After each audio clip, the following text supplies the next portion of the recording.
dalam kitab Al-Azkar bagi Imam An-Nawawi rahimallahu taala.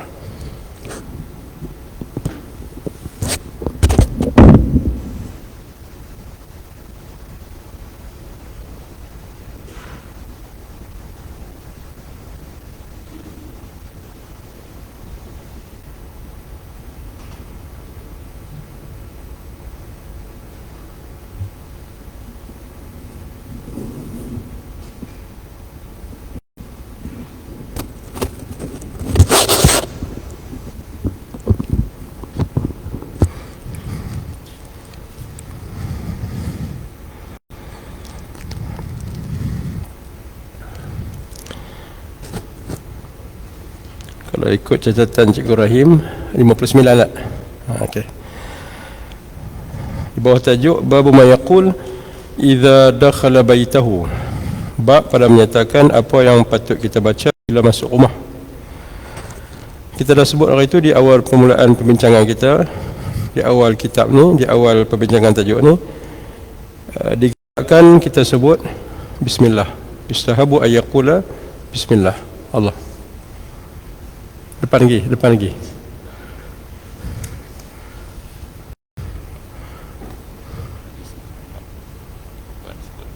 Oh itu. Ni. Oh depan lagi. Okey. Wa kharaja min baitihi. Bab depan sikit. Bab ma yaqul idza istayqadha min al-lail, bab pada menyatakan apa yang patut kita baca bila kita jaga. Istayqadha min al-lail. Baca daripada jaga daripada tidur. Wa kharaja min baitihi, dan keluar daripada rumah. Perbincangan pagi ini adalah berkaitan dengan apa yang patut kita baca bila bangkit tidur. Kata ulama, sebahagian daripada tanda alamat pecaman kebaikan seseorang itu pada empat keadaan. Suatu waktu bangkit tidur, suatu waktu nak tidur, hal keadaan dalam semayang, dan satu lagi ketika berlaku musibah. Ada empat perkara yang disebut oleh ulama nak ukur, nak nilai sebagai satu indikator kita ni, sebagai satu pengukuran, sebagai satu penilaian diri kita ni. Bang, nak tengok kita ni tara mana dalam agama ni. Ulama kata tengok pada empat perkara. Antaranya lah, bukan mutlak yang tu, tapi antaranya ketika nak tidur. Mana kebiasaan kita tidur lagu mana? Ada setengah orang dia membacalah bacaan yang sesuai waktu nak tidur. Habis-habis tak ada pun doa. Bismikallahumma ahya wa amut. Dengan nama Allah, dengan bantuan Allah, boleh jerap tidur, boleh lena. Dulu zaman kita tak ada jam. Nak beli jam pasal minggu pun tak cukup duit. Bukan tak cukup, ada. Tapi buat pertimbangan antara beli beras sekepoi ataupun beras sekilo dengan jam. Beli beras pasal tu duit kena pekim sungguh. Masa zaman susah, tak tahu orang lain, tapi saya dibesarkan macam tu. Jadi nak beli benda-benda yang walaupun penting pada kehidupan kita, tapi walaupun tak jenuh, walaupun bukanlah mahal mana kan. Jam pasal minggu RM5 dah. Jam tekan kan hak blocking. Tapi tak mampu beli. Bukan adalah duit, tapi nak kena beli beras kilo, takut esok terputih beras, beli kira beras dulu lah. Nak beli jam blocking. Jadi petua orang ni, mak dia kata pesan-pesan untuk guru. Habis tak ada pun dia kata bacalah bismillah 21 kali, tepuk kat pantai. Ingat esok ni nak bangun subuh awal, boleh dan bicara awal, boleh tahajud lebih kurang. Tapi saya ingat kita masa tu tidur pun rap. Pasal tak ada kalut dengan yang pertama, TV tak ada, duduk dalam kampung. Saya duduk dalam kebun getah, karan pun tak ada, orang menyala terang-menerang, kita duduk dalam gelap lagi, pita pungguk tu lah kan. Tak maksudnya tak jenuh lah macam orang lain. Lepas tu lagi tak ada pula handphone ni, jauh sekali lah kan. Masa tu zaman tu tak ada apa lagi. Jadi tidur awal, bangkit pun awal, cara awal. Nampak lagu macam mudah lah. Dengan pesanan orang tua ni, dia tidur awal, pergi jarak esok nak pergi mengaji mudah. Lepas tu nak mengaji cara-cara akhirat ni, dia kata kena berdamping diri banyak dengan Allah Ta'ala. Ingat, orang tua kita ajak banyak tu ya, tapi dia lekat kan. Jadi nak ceritanya bahawa antara pandangan ulama nak nilai diri kita ni, kita dah sebut hari itu, pernah sebut satu daripada pandangan daripada seorang ulama tasawuf nama Syekh Ibn Athaillah As-Sakandari. Dia mengarang kitab himpunan kata-kata hikmah. Dalam perkataan dia tu ada satu perkataan yang baik untuk kita nilai. Dia kata, idza aradta an ta'rifa qadraka 'indallah, 'indahu ay 'indallah.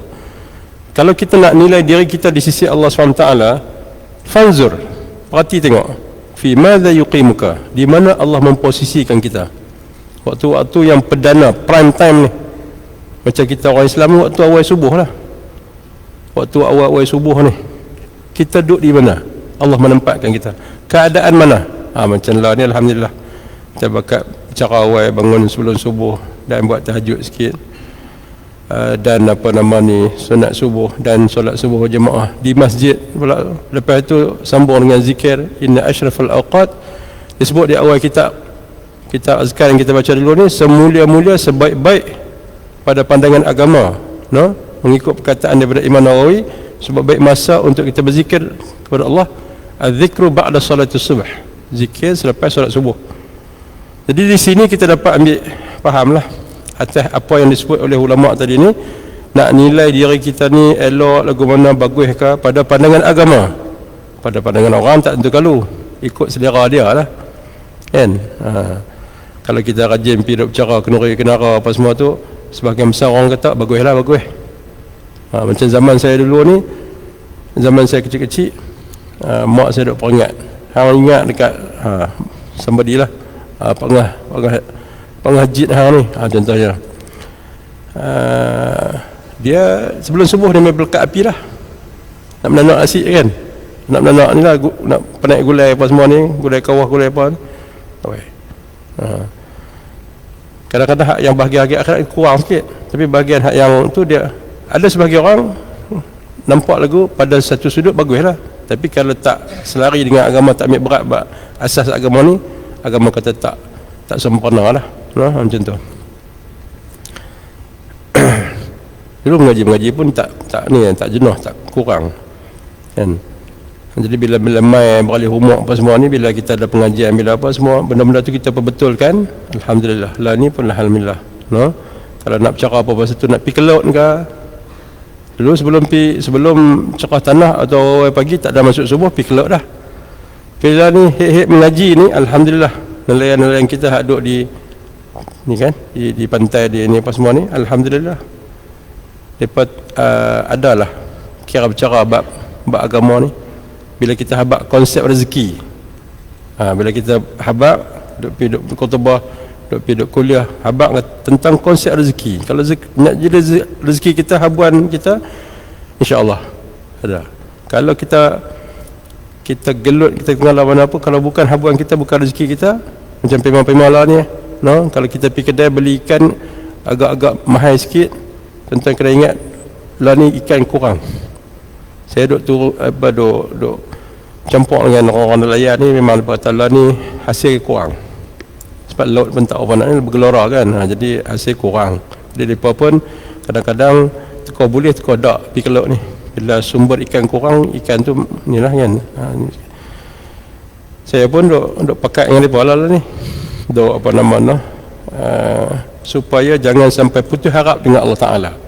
Tu yang duk bimbing, duk pimpin, supaya kalau ni kita pemai masjid, surau yang ada kawasan tu buat tabung. Lepas tu kalau boleh kita buat sistem gotong royong, berkelah.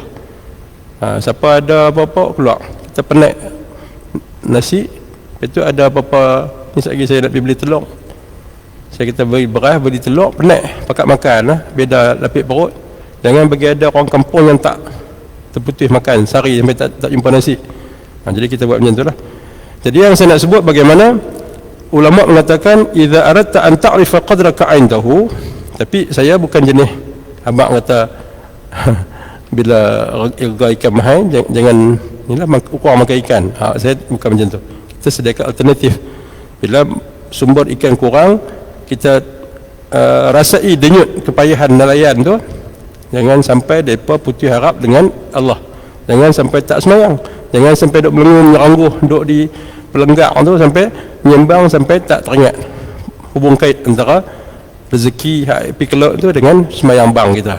Jadi kita ketiak juga. Habis tak ada pun, saya kata siapa saya buat main bawang apa sikit 2-3 kundi, buat main beras, kita buat sistem gotong royong. Panggil tu imam pun muda lagi kawasan tu, alhamdulillah dia pun faham. Saya kata boleh tabung masjid tepi jalan, kita buat tabung sikit, kok siapa nak buat kenduri ke apa, ataupun dalam kampung tu kok ada orang yang lebih berlebihan pas semua kan, dia nak buat kenduri, memang susah ni, masa susah ni saya buat main beras, saya buat main sikit telur ke bang, apa nama pot ni tu, kita pakai penak goreng telur, picit air asam ke apa sikit pun jadi dah, rebus telur menjadi kan. Jangan bagi sampai peringkat kita apa nama merungut sampai tak kena gaya. Jadi alhamdulillah mereka nampak gaya setuju dengan cara-cara macam tu. Jadi alhamdulillah nak pergi kelut pun lepas subuh, maknanya semayang dulu. Kalau dah nak pergi awal sangat tu, tempat di apa surau dekat pasar bisik tu, kita kata transit untuk semayang dulu. Terus kelut. Sebab kita dah berada rumah ni, kena ingat supaya cari makan rezeki apa semua ni, nak bela nak bini, dia kena tengok hak panggung akhirat sama. Tapi alhamdulillah benda-benda tu dapat disesuaikan. Yang saya nak cerita bagaimana ulama sebut tadi, idza aradta an ta'rifa qadraka 'indahu, bila kita nak nilai diri kita di sisi Allah SWT, tengok Allah Taala memposisikan kita di mana. Kalau masalah ni abang nak pakai selok katok lagi, nak pakai tu je, kot jadilah hak muda-muda dulu, lepas-lepas lah cukup lah. Kalau masalah nak pakai selok sekat lagi kan, jadi susah. Walaupun kalau dia kata saya mazhab lain, saya pegangan lain, tak apalah, tapi kita semua ni mazhab Imam Syafi'i yang rata-rata di Malaysia ni, no? Kalaupun ada hukum kata boleh nampak paha tu, mazhab lain ada kan, tapi yang tu kita ambil dari sudut adab, tak kena gaya lah. Kita ni umur dah lajak lah. Jadi makna salah satu cara kita nak nilai diri kita lah. Tapi tak ada dah, tak ada kurang. Ada penjarakan seorang tu 1000 seorang payah jumpa dah kan. Mana kalau kita ni ada timbang rasa, bab tu timbang tara, bab tu maknanya dengan umur kita tak ada dah pakai selok pandak, selok katok ni tak ada dah. Itu makna kata Allah dah jentik, Allah dah letak sesuatu kesedaran, awareness dalam diri kita, satu benda yang bagus lah, no? Dan kihlah ataupun bandinglah masalah-masalah lain. Itu juga dengan hal bab mengaji dalam bab hal berkaitan apa nama sunat-sunat ni. Jadi ulama kata ada 4 keadaan yang nak nilai diri kita ni elok tak elok. Yang pertama, sebelum nak tidur. Jadi kita kena atok lah. Habis tak ada pun, bacalah yang doa tadi ni, bismillahirrahmanirrahim, ahya wa amut. Lepas tu ada hak rajin sikit baca, mengamalkan ataupun membiasakan melazimi tabarakalladzi biyadil mulk wa huwa ala kulli syai'in qadir. Yang tu surah dipanggil suratul waqiyah. Surah waqiyah. Kalau yang satu lagi waqiah. Yang ni dipanggil suratul waqiyah. Apa makna waqiyah? Surah yang mampu membenting ataupun jaga kepung seseorang itu min azabil qabr, daripada azab kubur. Dipanggil juga suratul munjiyah, surah penyelamat. Dipanggil surah penyelamat sebab selamat kan orang yang baca surah tu kan, daripada azab kubur. Berat azab kubur ni, no? Jadi kita insaf diri, kita bacalah, no? Dan juga apa-apalah amalan yang sesuai, bismillah, Fatihah, apa nama ni, ayat kursi ke apa lebih kurang. Jadi itu ukuran kita ni di sisi agama, di sisi Allah Ta'ala. Yang kedua, masa bangkit tidur. Masa bangkit tidur, bangkit tidur tu tengok pelaku macam-macam lah. Kita tengok anak beranak kita, imbas balik kita pun lagu tu dulu macam tu juga. Tapi bimbingan mak kita ni, dia duk peringat, dia tak jemu, dia tak lupa mengingatkan kita. Alhamdulillah. Habis tak ada, kita bangkit, alhamdulillah, alhamdulillahilladzi ahyana ba'da amatana wa ilaihin nusyur. Baca yang tu dulu. Lepas tu nak sanggul rambut, nak apa-apa semua, nak menyegak, nak sikat rambut, tapi yang apa kemudian. Tapi yang tu dulu, jaga-jaga yang tu dulu. Hak tu pun nak kena atok, nak kena susun, nak kena bentuk, nak kena suburkan. Lebih tu kalau kajian sikit, alhamdulillahilladzi ahyana, alhamdulillahilladzi radda alayya ruhi wa afani fi jasadi wa wa adzina li bi dzikrih, yang kita baca di awal itu ni. Jadi kalau ada tambah sikit. Jadi supaya kita dapat mengaksesoriskan, dapat menghidupkan suasana pagi itu dengan baik. Waktu nak tidur, waktu bangkit tidur. Kalau tidur bangkit tu terpah handphone, terpah yang tak berkenaan lah kan. Jadi hak tu nombor 2, secondary. Yang utamanya alhamdulillah, paling tak ada. Kalau lebih tak ingat pun, alhamdulillah allazi radda alayya ruhi. Segala puji yang tertentu bagi Allah Taala yang telah mengembalikan semula roh saya, kekuatan saya, kehidupan saya, wa afani fi jasadi, bagi sihat, mata boleh celik elok, tak ada duk berayak, tak ada duk melekat apa semua ni. Dan wa adzina li bidzikrih, dapat bagi izin kat saya supaya saya ingat kepada Engkau ya Allah. Itu 2. Yang ketiga, waktu sembahyang. Tengok keadaan diri kita macam mana. Kalau kita tak boleh nak orang tak apa, tempiah ni, rilis, tak nak elak benda-benda yang bersangkut paut dengan kekalutan dunia, dia terbawa pada sembahyang. Sama macam nak tidur kan. Nak tidur kalau duk kalut benda-benda hak lain, fikiran benda lain, hak yang duk ingat yang tu lah dia membawa masuk dalam sembahyang, dia merepet apa semua ni kan. Sampai tak sedar habaq. Jadi mana nak tidur, bangun tidur ketika hal keadaan sembahyang. Itu masjid-masjid dia letak tu apa seruan ilahi itu lebih utama daripada apa tu, ada istilah-istilah tu berkaitan dengan handphone. Mati saat handphone tu tumpu hak sembahyang ni. Salah satu daripada bentuk peringatan yang baik lah. Maknanya bila mai masjid nak sembahyang, handphone ni saat break saat, tunggu saat. Sebab jadi kebiasaan lala anak-anak muda, waktu khutbah pun duk, lepas sembahyang zikir pun duk ada. Jadi kalau saya ni tahu mana-mana, biasanya saya tegur lah. Kalau duduk sebelah saya tu, biasanya saya tegur direct. Saya akan minta supaya tumpu dengan isyarat lah. Jadi kalau terkena anak tuan-tuan, saya minta maaf. Sebab saya punya berpandangan macam mana saya nak supaya anak saya ditegur oleh orang lain, dan saya pun kena bersikap macam tu. Saya kena tegur anak muda sambil menyamping saya. Kadang-kadang boleh bagi salam, tengok-tengok kawan duk ni dah terus. Tapi melainkan setengah orang ada juga yang dia ikut zikir dalam tu, ada juga. Ada yang baca Quran, ada juga. Jangan kita pukul rata. Tapi ada setengah yang macam tu.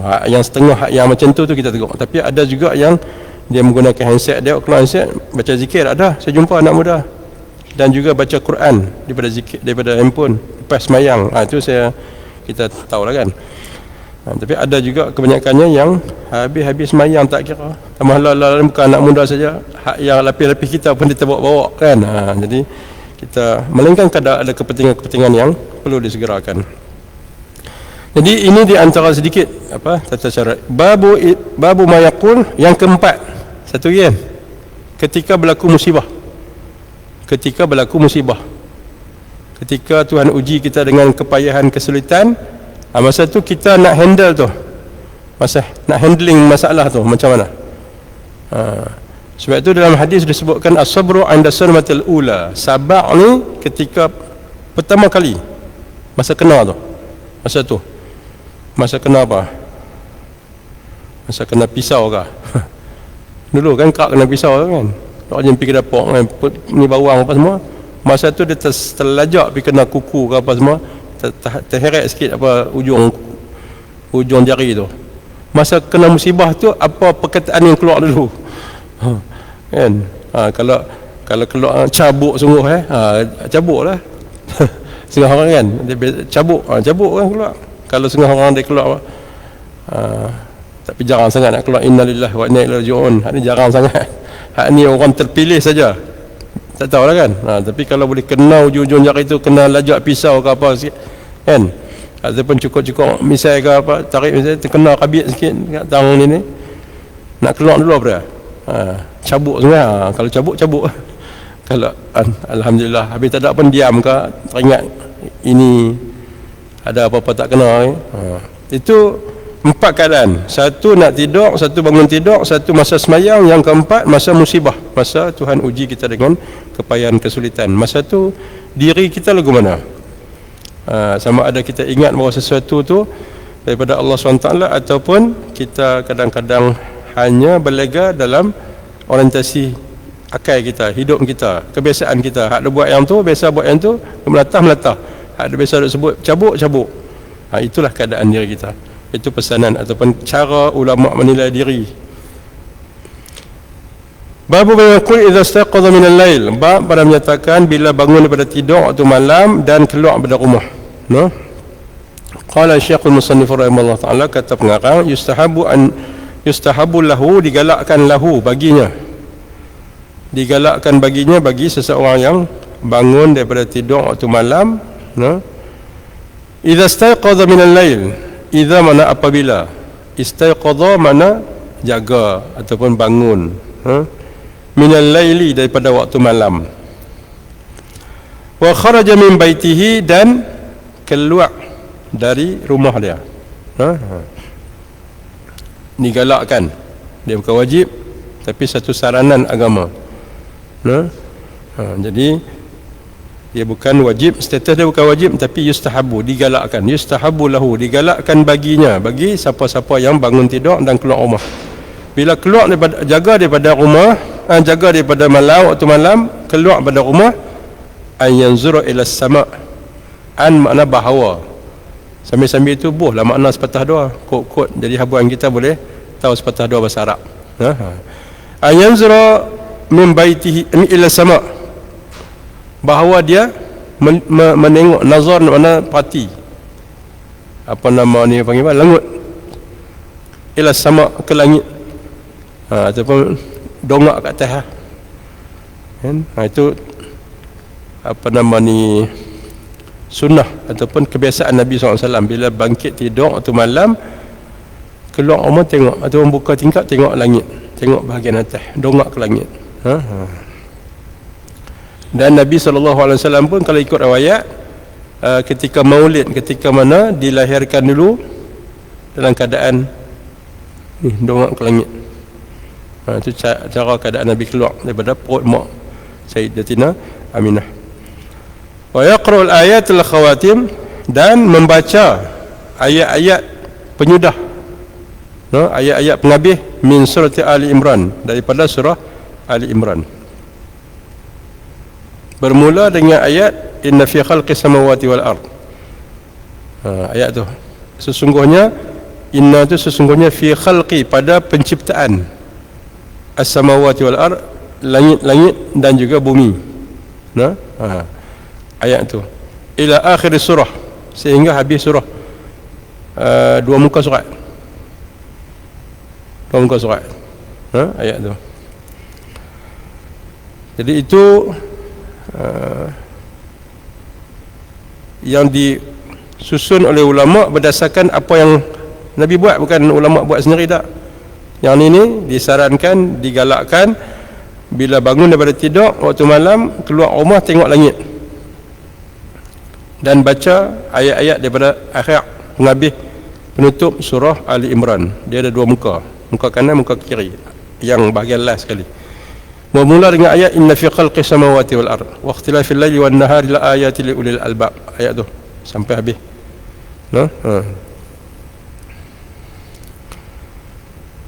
Ayat dalam tu banyak menginsafkan kita lah.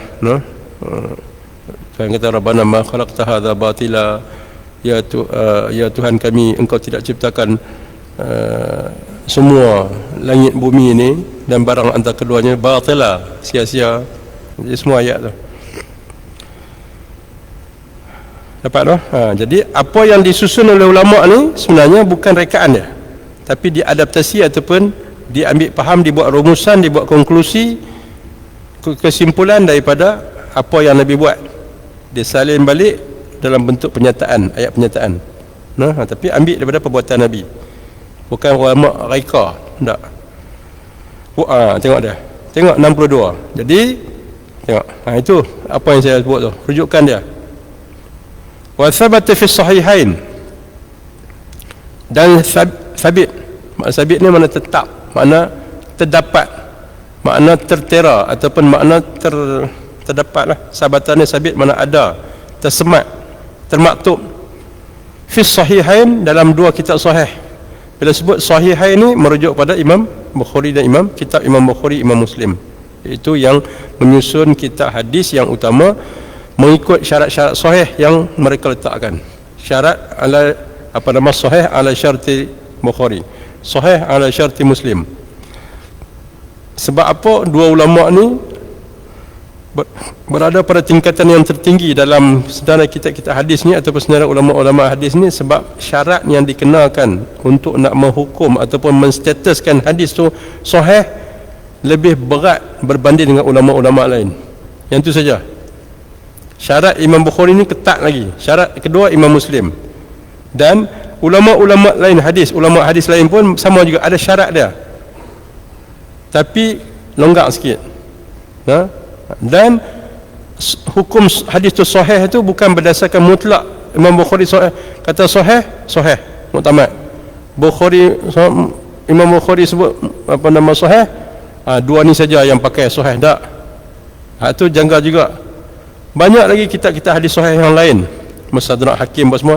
Cuma Imam Hakim ni dia al-mutasahilun fi sahih, dia lebih mutasahil, lebih ringan sikit menghukum, menstatuskan suatu hadis tu sebagai hadis sahih.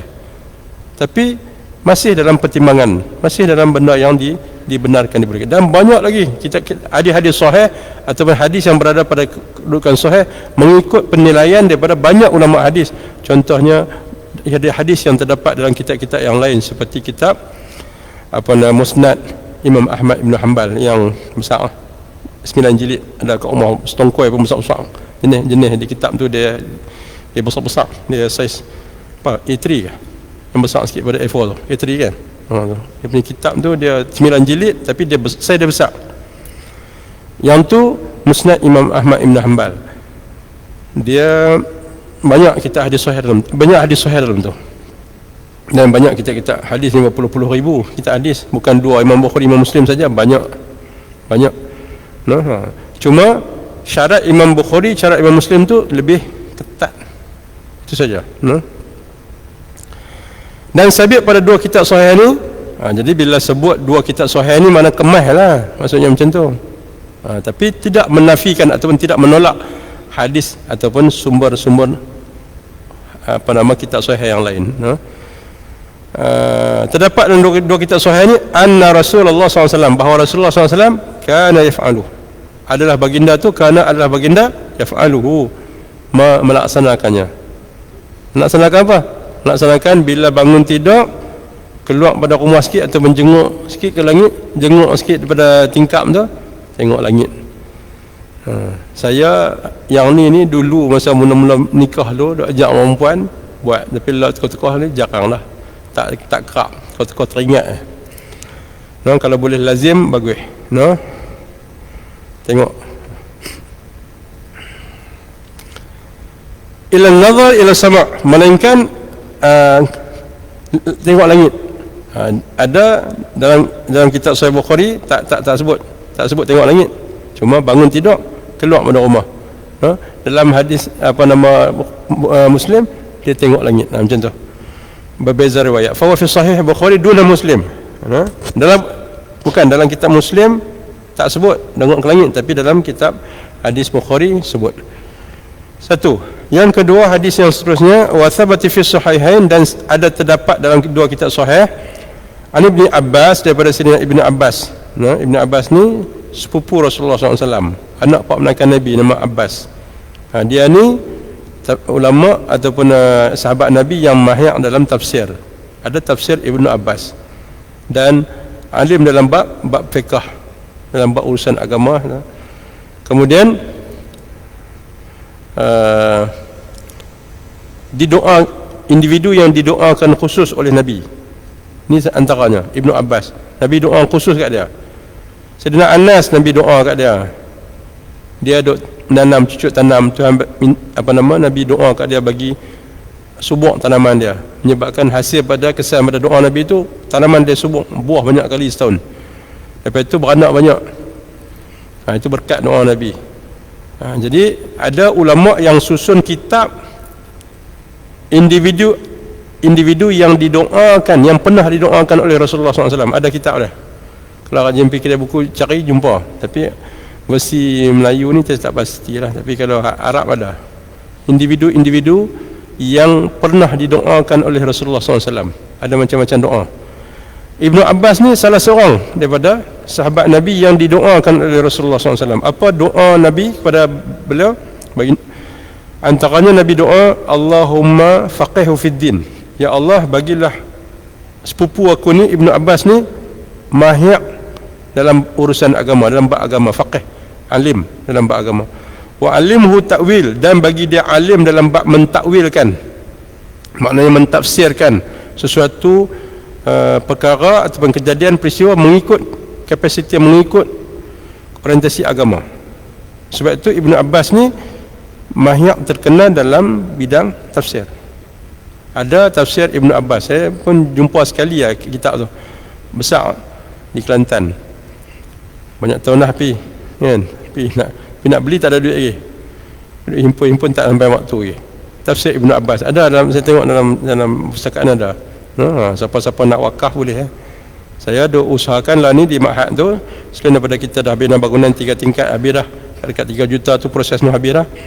Lepas tu duk beli tanah, dah bayar dah 1.4 juta, tinggal lagi 600,000 Cikgu Rahim bagi bawang 100,000 selesai. 600,000 lagi untuk dapat lebih kurang 4 kalung lah untuk kita bangun lagi. Dalam di antara benda yang kita nak sedang buat sikit, buat mini dulu, kita buat mini perpustakaan, dan kita lah ni duk himpun buku lah, buku-buku siapa nak wakaf. Sebab itu saya cadangkan kalau siapa nak wakaf ni, selain daripada Quran ni banyak lah. Dan saya pula jenis, saya habaq kat pewakaf tu, kalau boleh kalau Quran dah cukup, jangan wakaf dah lah. Kita pergi kepada ni lain, buku-buku yang kita nak, sama ada kita nak bagi kat pelajar ni. Kadang-kadang buku tu bukan berapa duit, seorang RM10 lah. Buku macam hadis 40 harap tu, memang kita lunyai, kita bagi mereka ulang-ulang, habis ulang. So mereka hafal, suruh mereka apa nama ni panggil, belajar bahasa Arab menggunakan hadis. Jadi kita bagi mereka uli tu. Jadi kalau boleh wakaf yang tu kat mereka lagi bagus. RM10 satu, bagi kat mereka ni esok ni mereka mahir bahasa Arab, mereka kenal bahasa Arab daripada hadis tu mereka hafal, dan mereka boleh mengajak pada orang lain. Bila kita wakaf kata seorang RM10, mereka jadi ustaz, jadi guru, ilmu yang mereka sebar luaskan tu kita boleh panggu. Itu macam tu lah. Sebab kadang-kadang kalau dia wakaf Quran tu pun dah banyak sangat, duk bertapuk dalam almari tu tak jadi pasal. Kita nak Quran yang kita wakaf ataupun buku yang kita wakaf tu diguna secara baik lunya, baik hancur sampai dimanfaatkan semaksimumnya. Jadi saya duk himpun di situ ni, antaranya buku rujukan ni mahal. Kadang-kadang bukan setakat pelajar-pelajar kita yang nak buat tesis ataupun nak buat penulisan, nak buat karangan ke, dia nak kena beli buku, dia nak tengok sikit bahagian tu, tapi nak kena beli tu tak. Dan kadang-kadang pustakaan pun tak ada disediakan. Jadi kita nak buat himpun apa ni, buat pustakaan, mini pustakaan tu di siapa nak wakaf boleh lah, wakaf kitab-kitab. Bukan setakat kitab-kitab yang berorientasikan agama saja. Baru ni saya jumpa seorang, dia buat, bukan dia buat kedai buku, tapi dalam kedai dia tu ada banyak buku undang-undang. Lepas tu dia dah 2 tahun dah, dia kata negara tak laku. Lepas tu dia nak suruh saya manfaatkan lah. Saya pun belek-belek banyaklah buku undang-undang, saya pun ambil juga buku undang-undang tu. Sebab kebetulan saya pun dah hubungi dengan sekolah-sekolah supaya yang form 6, mereka yang mengaji kenegaraan tu, kita nak buat sesi di pustakaan saya tu. Kita buat, ada meja, ada laptop buat semua tu, meja ni lah untuk mesyuarat buat semua, dan ada smart TV apa semua. Kita nak mereka buat presentation ke, buat sesi dewan, sesi mini dewan, supaya ketika 6 ni mereka nak kadang-kadang dulu kita boleh bawa mereka ni pergi Dewan Undangan Negeri tengok perbahasan, tapi sekarang terhad kan. Jadi kita pun nak buat satu sesi tu, apa nama ni, buku-buku kerajaan ni, buku apa nama, kertas-kertas kerajaan ni, yang kita duk mesyuarat apa semua, macam saya PAC yang kadang-kadang contoh-contoh pelaksanaan kita nak nilai apa nama nilai urus takbir kerajaan tu, semua kita simpan di situ. Esok jadi galeri dan juga jadi perpustakaan untuk jadi rujukan kepada anak-anak kita yang belajar kurang-kurangnya di pangkat form 5, form lower 6, upper 6 tu, mereka boleh manfaatkan tempat tu. Itulah di antara usaha saya sekarang ni.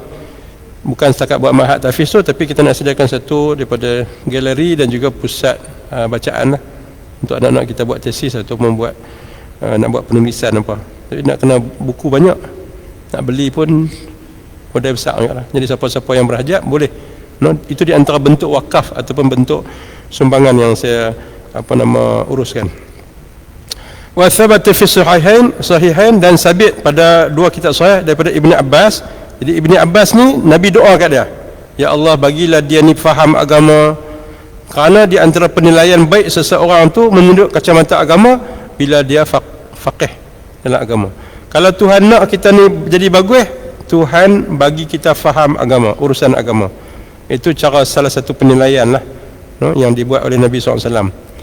Nabi sallallahu alaihi wasallam, bahawa Nabi sallallahu alaihi wasallam adalah baginda idza qama minal lail, bila bangun daripada tidur, ya tahajjud. Nabi bertahajud. Itu Nabi bila bangun daripada tidur tahajud. Bukan bangun terus tahajud, doa apa semua PMS semayang lah, antara salah satu dia tahajud. Kemudian dalam tahajud tu Nabi SAW berdoa. Kita habis. Satu hadis. Nabi berdoa apa? Nabi doa, Allahumma lakal hamd anta qayyimus samawati wal ard wa man fihin. Ya Allah, bagi engkau lah, milik engkau lah, tuju kepada engkau lah segala bentuk pujian. Engkau yang telah mendirikan, membangunkan, menghidupkan 7 lapisan langit, 7 lapisan bumi, wa man fihin, dan sesuatu yang terdapat pada langit dan bumi. Walakal hamd, dan bagi engkau lah segala pujian. Mulkus samawati wal ard wa ma fin, milik kepunyaan, yang memerintah, yang menguasai semua lapisan langit bumi dan juga barang yang keduanya. Walakal hamd, dan bagi engkau segala kepujian. Anta nurus samawati wal ard wa ma fihin, engkau lah yang menerangi, engkau lah yang mencahayakan langit bumi dan sesuatu yang terdapat pada langit bumi. Walakal hamd antal haqq wa wa'dukal haqq, engkau lah kebenaran. Wa wa'dukal haqq, janji engkau adalah benar. Wa liqa'ukal haqq, dan pertemuan dengan engkau adalah benar. Wa qaulukal haqq, perkataan engkau benar, perkataan Allah. Wal jannatu haqq wan naru haqq, syurga benar, neraka itu benar. Wa Muhammadin sallallahu alaihi wasallam haqq, Nabi Muhammad SAW itu seorang yang benar, ataupun status dia itu benar, seorang Nabi, seorang Rasul. Was-sa'atu haqq, berlaku kiamat itu benar. Allahumma laka aslamtu wa bika amantu, ya Allah bagi engkau lah aku menyerah diri. Wa bika amantu, dengan engkau lah aku beriman. Wa alaika tawakkaltu, dan kepada engkau, ke atas engkau lah aku bertawakal, menyerah segala urusan setelah mana aku usaha dan berdoa, kan? Wa ilaika anabtu, dan kepada engkau lah aku bertaubat. Wa bika khasamtu, dan kepada engkau lah aku berpaut, berpegang. Wa ilaika hakamtu, dengan engkau lah aku berhukum. Faghfirli ma qaddamtu wa ma akhartu, ampunkanlah dosa yang telah lepas dan yang akan datang. Wa ma asrartu wa ma a'lantu, dosa-dosa yang terhasil daripada diri aku, sesuatu yang tersembunyi ataupun yang nampak pada orang. Wa ma antal muqaddim antal muakhir, engkaulah yang dahulu, engkaulah yang kemudian. Makna engkau yang tidak ada awal kejadian bagi engkau, dan tidak ada kesudahan bagi wujud engkau, yang kita sebut apa? Wujud qidam tu. Wujud mana ada yang tidak ada permulaan. Macam kita ada permulaan, kita ada dalam keadaan ada pengakhiran, tapi Allah Ta'ala baqa, kekal, sedia, qidam. La ilaha illa anta, tidak ada Tuhan melainkan engkau. Zada ba'd ruwah, menambah sebahagian daripada perawi-perawi hadis, wala haula wala quwata illa billah. Jadi itu di antara doa yang kita boleh baca, yang dibiasakan, yang biasa dibacakan ketika mana kita melaksanakan solat sunat tahajud. Ini doa. Anak-anak pelajar saya suruh hafal 3 doa yang besar lah. Antaranya satu doa tahajud, satu doa istiqarah, yang kedua doa hajat. Jadi 3 ni mereka selain pada hafal Quran, hafal hadis-hadis, mereka hafal doa, zikir dan juga amalan, supaya pembesaran mereka tu dengan budaya agama. Sebab kata ulama, idza aradta an bila kita nak supaya yas'alatul amrik, bila kita nak bahagia sepanjang-panjang hidup kita ni, nak buat macam mana? Ulama kata falyakun mutadayyinan, hendaklah kita jadi orang yang berbudaya agama. Maknanya kita hidupkan agama dalam kehidupan kita. Nak main sembahyang subuh, nak main masjid, jangan fikir diri kita saja. Teringat anak beranak kita, gerak sama isteri kita, gerak sama anak beranak kita, bagi lepas, bagi jaga bang, bangun bang no. Saya nak sembahyang subuh lagi, sembahyang sunat dulu. Pesanlah 2-3 patah. Kalau kita konsisten macam tu, walaupun pada setengah keadaan dia duduk ram, dia duduk tengok, tapi insya-Allah benda tu habis tak ada apa, selepas kita tak ada, esok dia ingat, dia tak lupa, dia akan membesar, dia akan matang, dia akan jadi dewasa, dia akan tua, dia akan, kita bukan tua lah, maknanya dia akan inilah berumur, maka dia akan fikir. Lepas pada mak tak ada, habis tak ada, kita tak ada, dia akan fikir segala ajaran-ajaran dia. Lepas tu saya baru mak tak ada, rasa kehilangan besar. Tapi teringat balik hak mak duk ajar, mak semua. Antara mak saya ajak adik saya apa dah? Dalam bala ada nikmat. Saya pegang yang tu. Dalam bala tu ada nikmat. Dia hebat yang tu. Daripada awal kita ingat besar-besar tu dia sebut yang tu dah. Dalam bala ada nikmat. Jadi kita fahamlah ni, kalau apa kepayahan pun dalam hidup kita, di sebalik itu Tuhan nak bagi senang. Tuhan nak bagi ada suatu kebaikan. Dalam bala ada nikmat. Dia ulang yang tu lah. Dalam bala ada nikmat. Lepas tu jangan lupa baca la ilaha illa anta subhanaka inni kuntu minadh zalimin. Dia abang, tapi dia tak habaq lah cerita Nabi Yunus apa semua ni, tak habaq lah. Tapi dia habaq yang tu. Benda tu jadi rak. Bila kita mengaji, bila kita buka kita, rupanya mak aku pesan awal.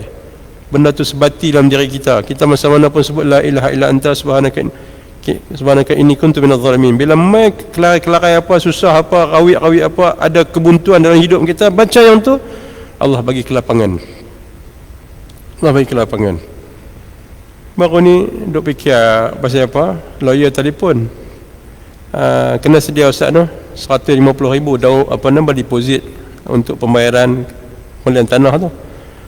Yang untuk penjual yang ketiga. Jadi saya duk fikir, aku ni tak ada siapa dah, aku nak rujuk mak aku tak ada dah. Kan? Duk fikir balik. Sampai patutnya 2-3 hari lagi lah. Lepas tu 2-3 hari lepas kita buntu lah. Lepas tak ada sekepiang. Lepas tu nak buat macam mana ya Allah? Nak tala kat siapa ni?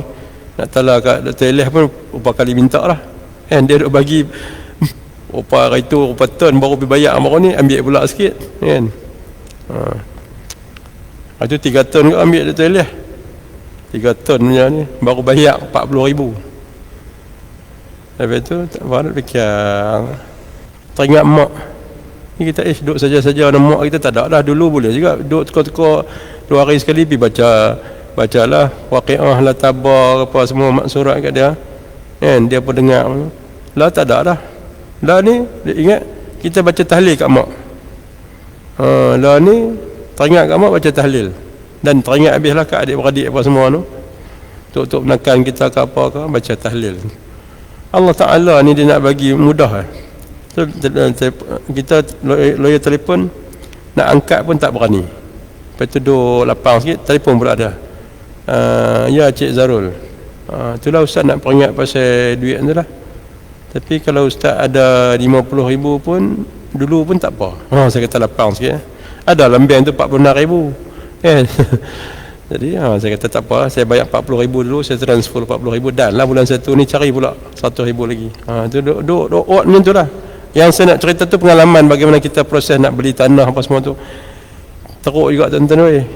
Nak buat sekolah, nak beli tanah, nak kena hemoi dengan orang, nak kena minjam, nak kena alhamdulillah. Benda tu kita buat bukan untuk kita masalah, tapi dia ke depan. Ke depan ni supaya jadi legasi kepada ummah. Benda bahan-bahan yang kita kumpulkan, apa kita berikan apa kemudahan untuk orang-orang yang kawan-kawan kita, yang anak-anak kita yang balik Mesir, mereka tak nak dapat kerja tetap, transit di situ dulu setahun 2 tahun untuk apa namanya bantu kita bagilah sikit. Lah ni pun tak bagi banyak, habis tinggi pun bagi 1,500 dekat mereka. Sementara mereka nak dapat kerja yang elok kan, mereka bantulah sikit. Dan supaya kita boleh bagi nak buat pusat transit tu untuk yang balik daripada Mesir, dan satu lagi untuk pelajar-pelajar kita yang nak pergi ke Mesir, supaya dengan ada tenaga-tenaga pengajak yang boleh mahir bahasa Arab di situ, seorang dorang mereka boleh pimpin. Macam seorang dia, tenaga tu Ustaz Mu'alif, dia pernah main kan, Ustaz Mu'alif tu dia duk mengajar tempat saya tu, dia duk buat apa nama kelas bahasa Arab secara apa nama hybrid. Ada yang ikut secara online, ada yang fizikal tu orang tu. Ramai juga pelajar-pelajar U yang ikut. Jadi itu di antara satu daripada program atau pengisian yang dibuat di situ, supaya dia jadi macam apa, pusat apa, bukan transit, khusus persediaan untuk pelajar-pelajar kita yang nak pergi mengaji di Mesir. Mereka boleh dapat sikit mendalami pengalaman dan juga bahasa Arab di situlah. Jadi itulah di antara cabang-cabang bentuk pengajian, selain daripada yang teras dia hafal Quran lah, dan juga pengajian umumi, pengajian kitab-kitab kepada anak-anak pelajar kita dengan amalan-amalan yang kita baca ni, semua kita ajak anak-anak kita dan kita minta mereka amalkan di seawal usia supaya membesar dalam apa nama kerangka pemikiran agama. Jadi minta dipermudahkan oleh Allah SWT. Saya seru dan saya sarankan kok siapa-siapa nak berwakaf lagi pun saya terima lah, sama ada wakaf kitab, pembelian kitab, ataupun wakaf tanah dan juga zakat untuk operasi sekolah. Operasi sekolah kita ada ni dengan jabatan zakat, tapi cuma kalau bagi yang zakat tu kita persen kita tu tak besar. Tapi kalau yang wakaf tu terus kita untuk sekolah tu dah tanah sekolah tu yang ada bangunan tu dah selesai proses wakaf. Saya tunggu pun 2 tahun tu nak urusan nak wakaf. Puas juga adik-beradik semua tua-tua dah. Saya pun sengit-sengit dah. Saya usaha pergi dapat juga wakaf. Alhamdulillah, saya tekan jawab agama so percepatkan dah. Jadi wakaf tu sekolah tu, tanah tu dah wakaf dah. Cuma hak yang baru ni bila departemen tengok dah ada 3 penama. 2 penama yang China tu, tiga China ni, 2 ni dah selesai dah, dia 2 grant, 2 ni 1.4 juta tu dah tukar nama.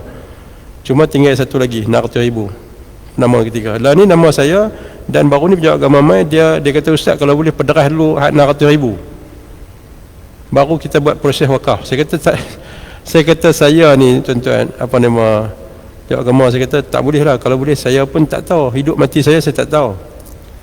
Yang kedua saya pun nak ni daripada pandangan awam kan, saya nak kalau boleh tu saya isi borang dulu tak apa, saya isi borang wakaf semua dulu. So kalau saya tak ada pun, saya mati pun dah ada proses tu berlaku, kalau pun tak sampai kan. Lepas nak minta kita pederah dulu 3 nama ni baru buat proses wakaf. Saya kata kalau celah-celah tu saya mati macam mana?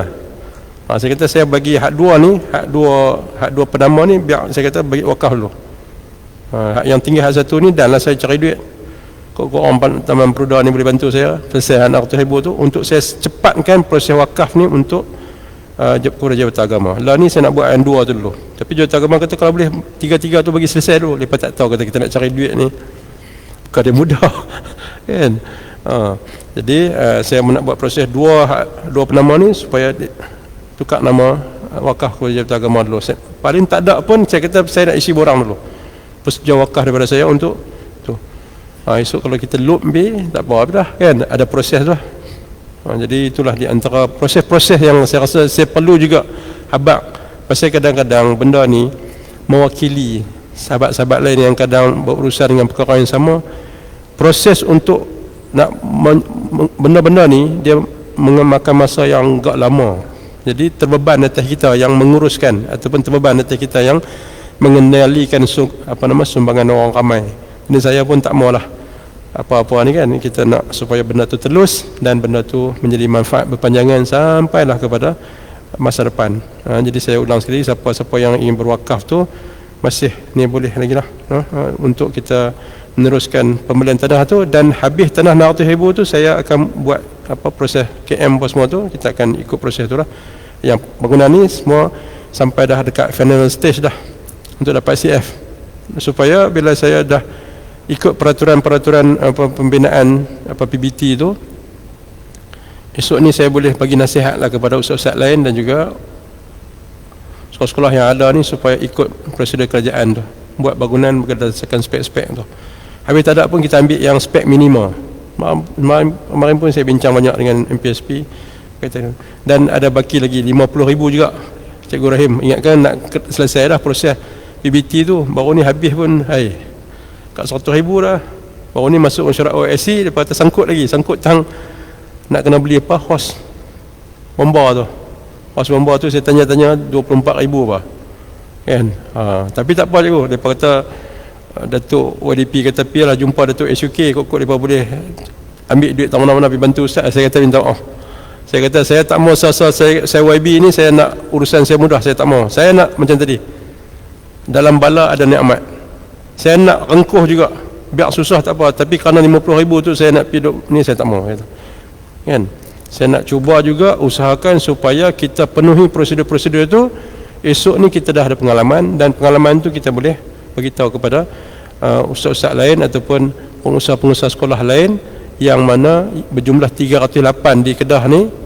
Kalau tak kena gaya, buat tak kena gaya, esok ni dia akan sekat pengoperasian tu dan akan jadi masalah kepada masyarakat. Jadi saya nak cubalah menjadi suara kepada lebih 300 buah sekolah ni. Itu yang saya nak kena pulun sungguh, dan saya nak kena belanja besar jugalah supaya aspek pembinaan tu mengambil kira tentang spek-spek yang ditetapkan oleh jabatan-jabatan kerajaan tu. Sebab saya akan masuk syarat peringkat daerah, jadi kalau saya pun tak ikut, jadi tak kena lah. Jadi itulah di antara sebab kerana saya panjangkan maklumat ni supaya tuan-tuan bersama untuk merasai sikitlah kepayahan untuk kita nak buat satu